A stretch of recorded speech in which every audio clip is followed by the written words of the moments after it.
Olá, alunos, tudo bem com vocês? Então, para esta aula de Sociologia dessa semana, nós iremos trabalhar o seguinte tema: sociedade, ou melhor dizendo, como compreender as origens e significado que representa a nossa sociedade, bem como também ver algumas teorias sociológicas de como cada pensador e estudioso vai definir, né, e interpretar como ele vê a sociedade. Então, no primeiro momento, como já bem falei no início, de onde vem a palavra sociedade? Será que nós sabemos? Então, a palavra sociedade ela vem do latim societas, que significa associação amigável com os outros. Então, o significado da palavra sociedade é justamente todas as nossas associações amistosas com outras pessoas. E societas também é derivado de sócios, que significa companheiro.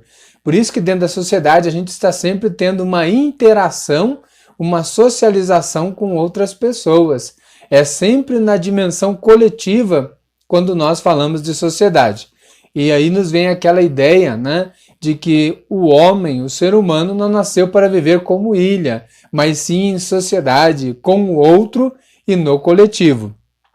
Aí já deu para a gente entender um pouco a importância da sociedade sobre nós, alunos.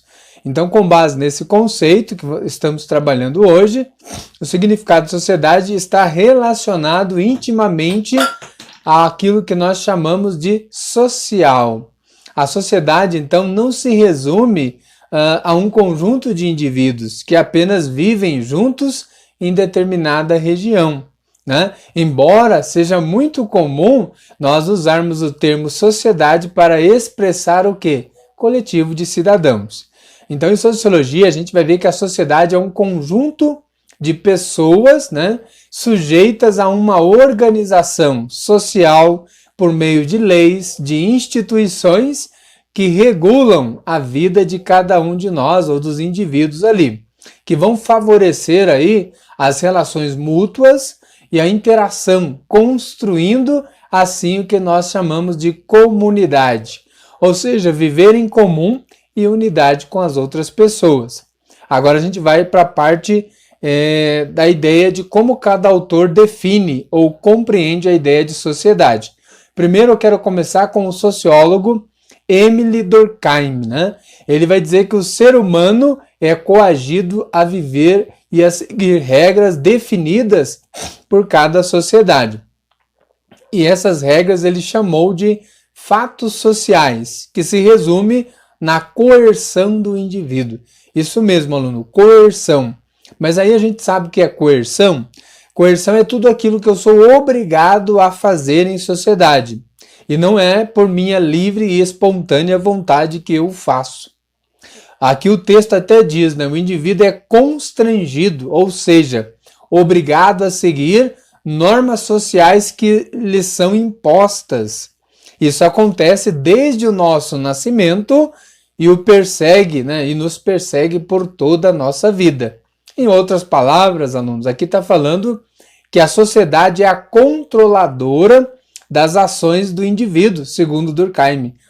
O que aprende a seguir normas, ou seja, nós aprendemos a seguir essas normas que nos são e que lhes são exteriores, normas que vêm de fora em relação ao nosso comportamento e que não foram criadas por nós. E apesar de usufruirmos de uma tal liberdade e de uma tal autonomia em nossas escolhas, estas são dentro de alguns limites. Ou seja, viver em sociedade não é viver a liberdade extrema, mas uma liberdade condicionada pela sociedade, aonde ela acaba nos impondo, né, caso não façamos essas leis e normas, nós somos punidos socialmente caso ultrapassemos algumas fronteiras. Então aí, alunos, deu para vocês verem um pouco o pensamento de Durkheim. A sociedade são as instituições que nos controlam, nos coagem mediante leis, regras e normas. Pensar a sociedade é pensar as instituições sobre o indivíduo, no pensamento de Durkheim. E aí vem um outro autor, o Karl Marx, que já vai pensar a sociedade como sociedade capitalista.